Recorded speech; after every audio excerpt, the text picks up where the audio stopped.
Selamat pagi sahabat tani, Assalamualaikum warahmatullahi wabarakatuh. Kembali kami berada di lokasi hamparan tanaman melon. Ini sudah beberapa hari yang lalu dilakukan panen. Baru kali ini sempat untuk melakukan video karena ada kesibukan lain. Tetap kami didampingi oleh Pak Kacung. Ini bersama Pak Kacung, beliau adalah pemilik dari lahan atau petani, selaku petani yang memiliki lahan tanaman melon ini. Kali ini kami ingin menyampaikan kabar atau informasi ataupun pengetahuan tentang seputar pelaksanaan panen melon. Kegiatan panen dan pasca panen tanaman melon itu memegang peranan yang sangat penting dalam rangka menjaga dan mempertahankan kualitas buah hortikultura, khususnya tanaman melon. Kenapa? Karena kita tahu tanaman melon itu termasuk salah satu buah dari sekian banyak buah yang juga tidak tahan simpan, sehingga penetapan waktu yang tepat kapan saatnya panen itu sangat menentukan sekali kualitas buah. Ini berkaitan dengan daya simpan, distribusi tanaman melon dan pelaksanaan pasca panennya. Baik, ada beberapa hal yang harus kita perhatikan dalam melaksanakan panen melon. Yang pertama adalah dari segi umur. Rata-rata tanaman melon ini bisa dipanen kisarannya umur 65 hari setelah tanam atau 65 HST. Namun itu masih tetap bergantung kepada masing-masing varietas. Jadi tiap-tiap varietas itu mempunyai deskripsi masing-masing atau sendiri-sendiri. Itu dari segi umur. Yang kedua, agroklimat. Ya, ketinggian tempat berapa meter dari permukaan laut atau DPLE juga berpengaruh terhadap lama atau pendeknya masa panen atau umur panen. Kebetulan di sini adalah di dataran rendah, sehingga ini relatif lebih cepat panen ketimbang kalau kita tanam di dataran yang medium. Ya, yang kedua. Terus yang ketiga, tergantung juga melon ini dibuahkan pada ruas yang keberapa. Semakin tinggi ruasnya, biasanya itu juga berpengaruh terhadap lama panen. Kan begitu? Ya, gitu, semakin panjang umurnya. Seperti itu. Jadi semakin rendah, katakanlah di ruas 8, 7, 9, ini juga mempercepat proses atau umur panennya. Terus yang ketiga, secara fisik. Yang keempat maksudnya, secara fisik dapat kita lihat. Contohnya seperti ini. Alhamdulillah Pak Kacung luar biasa. Panennya besar-besar kali ini panen raya ini Pak. Ya, sukses ya Pak ya. Alhamdulillah. Oke. Yang pertama kita pastikan untuk panen tanaman melon yang berjaring tipe seperti ini jaringnya sudah jelas dan nampak kasar ini ya, jelas ya. Sudah menyeliputi seluruh dari tanaman melon ini. Oke, itu yang pertama. Terus yang kedua, di sini sudah mulai ada retakan, ada tanda-tanda retakan pada pangkal buahnya.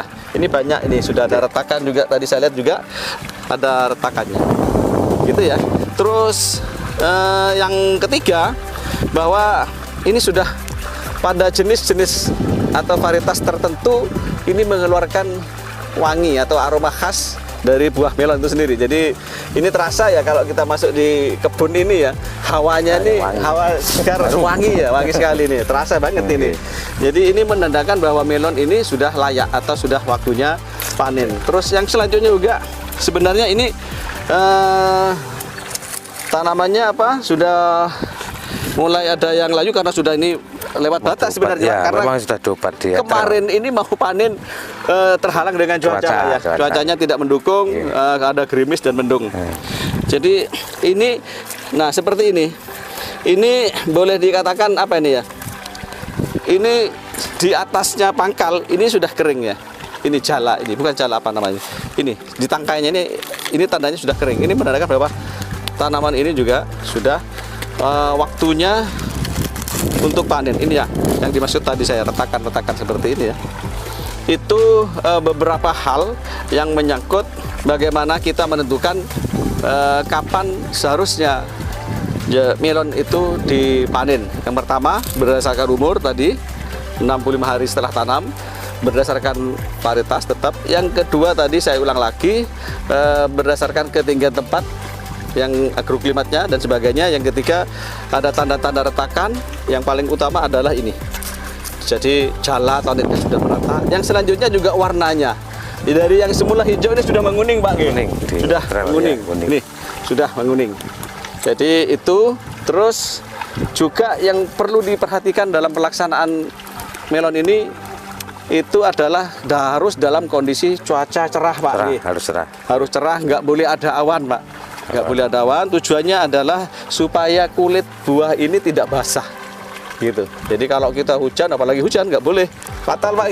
Cepat busuk. Cepat busuk, nanti distribusinya nggak lama, dia nggak tahan simpan. Yang pertama. Yang perlu diperhatikan yang kedua, di samping waktunya juga menghindari luka. Jadi pada saat panen, para pekerja kita mereka sudah tahu dengan pekerjaannya masing-masing, dia menghindari luka. Jangan sampai ada goresan, karena tentunya Nggak kalau ada tahan goresan simpan. akan menurunkan harga. Ya, nggak Gitu, tahan simpan. Ya, jelas nggak tahan simpan. Oke, dia tidak akan tahan simpan, gitu, dan akan bisa 50% Pak harganya Oke, turun. oke, Oke. oke. Mungkin itu saja dulu informasinya. Selanjutnya saya minta kepada Pak Kacung untuk memberikan informasi seputar kegiatan panen hari ini. Kira-kira sudah dapat berapa ton gitu kan? Atau mungkin harganya berapa nanti? Sobat tani bisa mengkalkulasi sendiri, ya, bisa hitung sendiri. Wah, ternyata petani melon itu keren, Pak. Oke, monggo Pak Kacung. Oke, ini gini Pak ya. Ini saya sudah panen berarti ada sekitar 20 harian lebih, bahkan hampir 1 bulan dengan Panen terus Pak nggih? Oke, dengan luasan 15 hektar. Lah untuk panennya sendiri minimal itu per hari kita ngambil 5 rit 6 ton 5 truk 30. ya. Lah berat ini kisaran saya sudah yang sudah dipanen kisaran 400-an ton, Pak. 400 ton selama Kurang lebih 25 harian lah. 25 hari berturut-turut ya sudah berturut-turut. 400 ton sahabat tani. Ton. Itu belum selesai tapi ya belum selesai. Jadi, mungkin ada yang tanyakan lagi, Pak. Harga Pak sekarang Pak saat ini berapa Pak? Berpihak kepada petani atau bagaimana nih Pak? Kalau untuk harga ini stabil, Pak, cenderung stabil. Masalahnya kalau kemarin itu memang momen puasa Lebaran lumayan tinggi. Alhamdulillah. Tapi kalau sekarang sudah cenderung menurun, Pak. Standar 6 Tapi ribuan lah. turunnya tetap Ya, petani untung Pak. Untung, tetap untung. Untung Yang banget. penting tanamannya bagus, untung Oke, ya, Pak. untung 6 ribuan lah kisarannya sekarang itu di sawah. Tuh. Oke. Udah itu aja barangkali ya Pak. Oke, Jadi itu sahabat tani ya. Jadi ini mungkin motivasi kita bersama bahwa petani melon itu sama dengan rasanya Pak. Manis, legit, Pak. Manis dan legit, tapi dengan catatan kita harus apa istilahnya, kita memahami dulu bagaimana cara budidaya yang benar. Apalagi yang sudah kami sampaikan di video sebelumnya bahwa teknik yang diterapkan oleh petani di daerah sini khususnya Pak Kacung, kita menggunakan teknik trisula. Ya, teknik trisula itu kita mengharapkan buahnya lebih dari 2 bahkan 3, ada yang 4, ada yang 5 sahabat tani. Dan rata-rata ini berapa kilo nih Pak nih? Itu kalau itu kisaran 2,5 lah, Pak. Besar sekali. Bahkan kemarin Pak yang panen kemarin saya timbang 4 kilo. 4 kilo. Ada yang 4 kilo. Iya, banyak yang 4 kilo.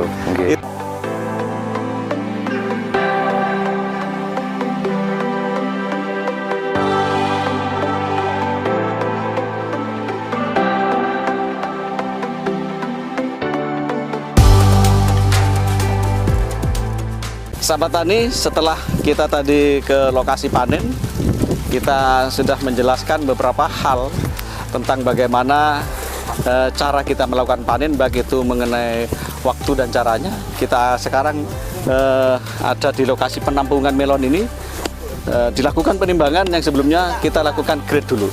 Oke, kita tanya langsung saja kepada Pak Kacung. Permisi Pak, ini sekarang lagi nimbang sekaligus lakukan grade nih Pak, atau pemilihan? Betul Pak, betul.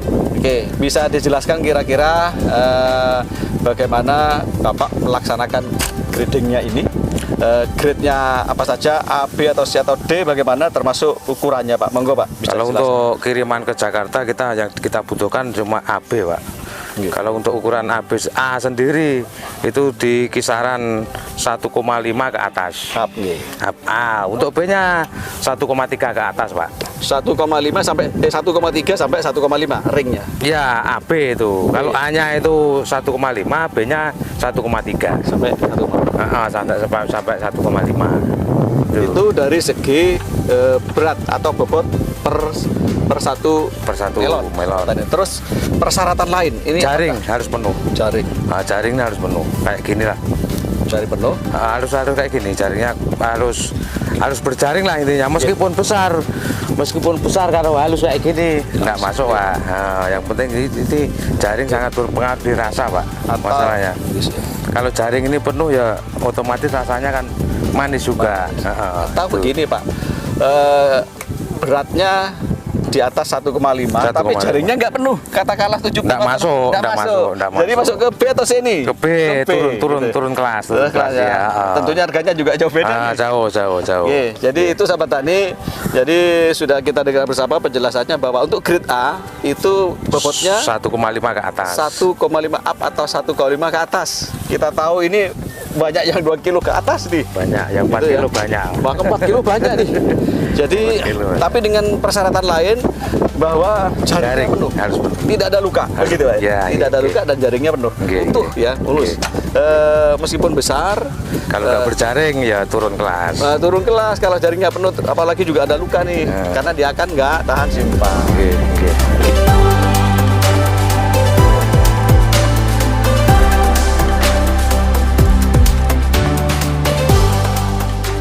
Itu saja barangkali yang dapat kita sampaikan. Semoga ini dapat memberikan informasi dan sebagai inspirasi bagi kita semua. Terima kasih atas segala perhatiannya dan kami akhiri. Akhir kalam, assalamualaikum warahmatullahi wabarakatuh.